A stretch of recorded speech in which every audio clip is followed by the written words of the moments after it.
Hey guys, it's Russ. Take a look at this. Yeah, that's the only way I'm going to show you guys this picture, is if I just put it straight on the screen. So last year, I gained a lot of weight. A matter of fact, I even filmed a video sort of explaining what happened, but I was too embarrassed to upload it because I wasn't happy with my physique. Take a look at this. That's where I am right now. Well, last week. Today I'm going to show you how I did that. But yeah, even though I work in a gym, the reason I'm showing you that is because this is my job. I figured it might be more helpful if I show you that this actually happened to me. I gained a stack of weight. I basically took on so much work. Even though I was based at the gym, I was barely training.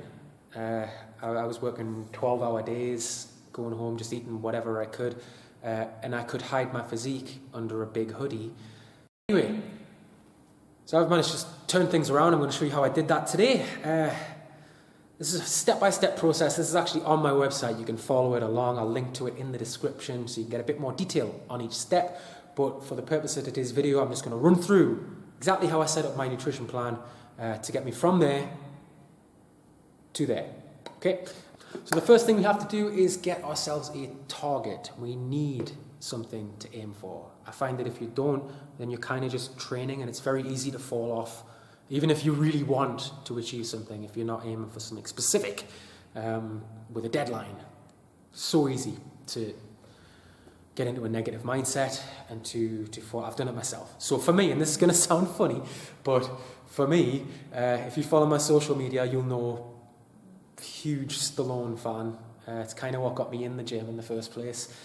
Rocky IV physique, and I said to myself, I'm coming up to the same age that Sly was when he filmed Rocky IV. So how about from where I am, then, let's see, when I hit that day, same age he was in Rocky IV, let's see how close I can get to that shape. I've still actually got 4 months.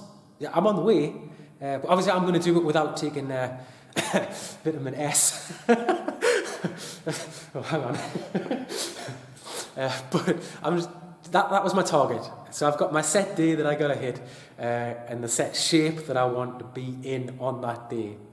My God, suddenly things started, it became real, and especially when I told people, I put it on my Facebook page, this is what I'm going to try and do. Suddenly I had accountability. Holy crap.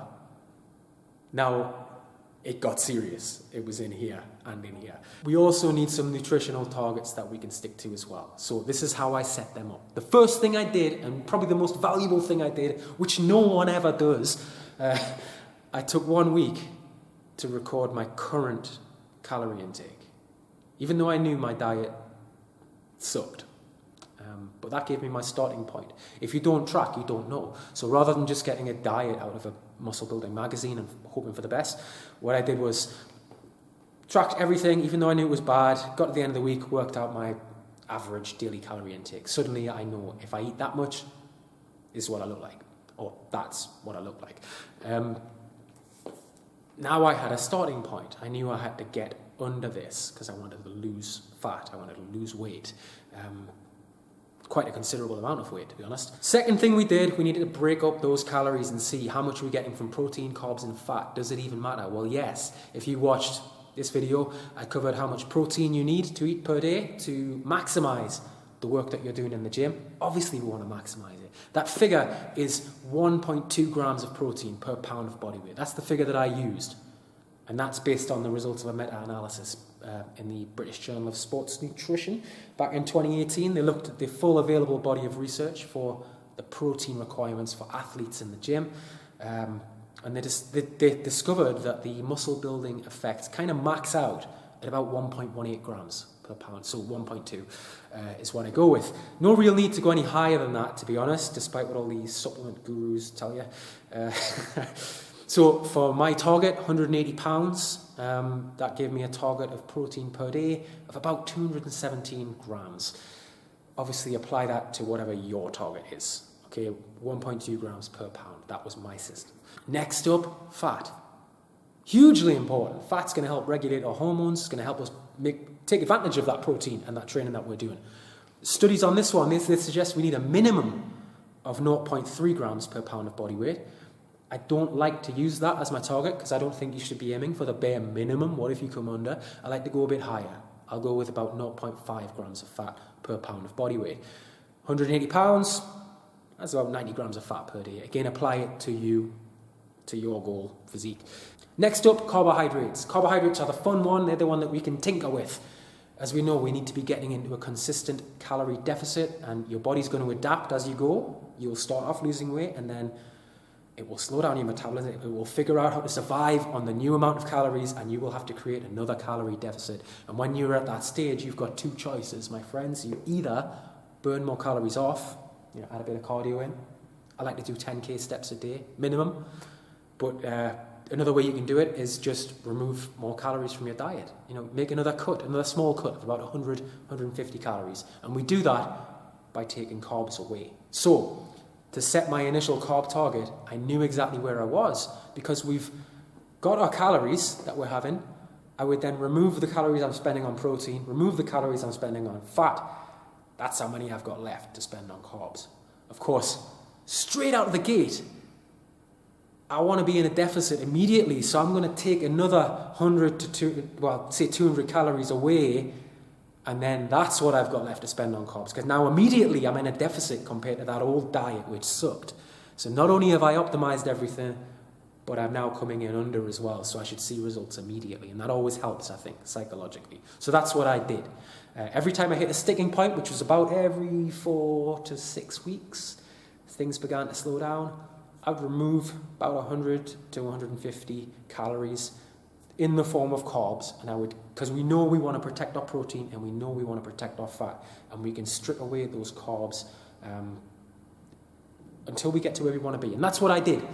Another thing, the final thing I did was make sure I'm drinking 3 to 4 litres a day. Remember, guys, your muscles are at least 70% water. If you drink enough water, your muscles are going to look fuller and harder. Tons of health benefits. You'll feel great. You'll just have an extra spring in your step as well. But for a lot of people, the only time they'll drink water is in the gym, and that's it. So it's harder to do than it sounds, drinking 3 to 4 litres a day. It's part of the lifestyle change, though. You've got to kind of force yourself through that first week where it feels tough. Makes a massive difference, though, in the long run. And that's all I did. And honestly, that's all I did. I kept on cutting away. I think I actually worked my total calories down to about 2,100, which might sound like that's still quite a lot. Not for me. Not from where I started from. Honestly, I'm working in the gym all day, obviously training myself. I'm running the website and the app, and I've got 3 kids.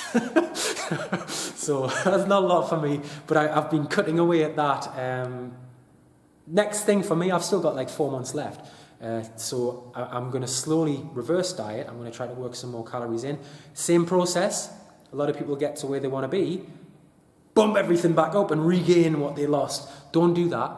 Think about the diet after the diet. Okay, so that's where I am right now. I've been adding calories back in as slowly as I took them away, and that should help you retain that leanness that you've got, or most of it.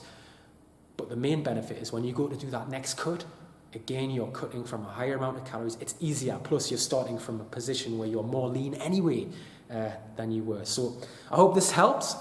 Sorry I've waffled on a little bit, but I've given you a system you can use there, and there's more detail on each step if you click the link in the, the description for the article version of this video. As always, head over to russellpti.com if you want to find my workouts. About to shoot one right now, actually, so we'll go do that, and you get all my plans and the nutrition templates I use with my clients, as well as the app that you can take to the gym with you. Leave me a comment down below. Let me know if this has helped you, and what you're trying to do in the gym. What's your goal weight? Where you're trying to get to? Where you're starting from? Thanks a lot for watching. I always appreciate it. Cheers. See you in the next one.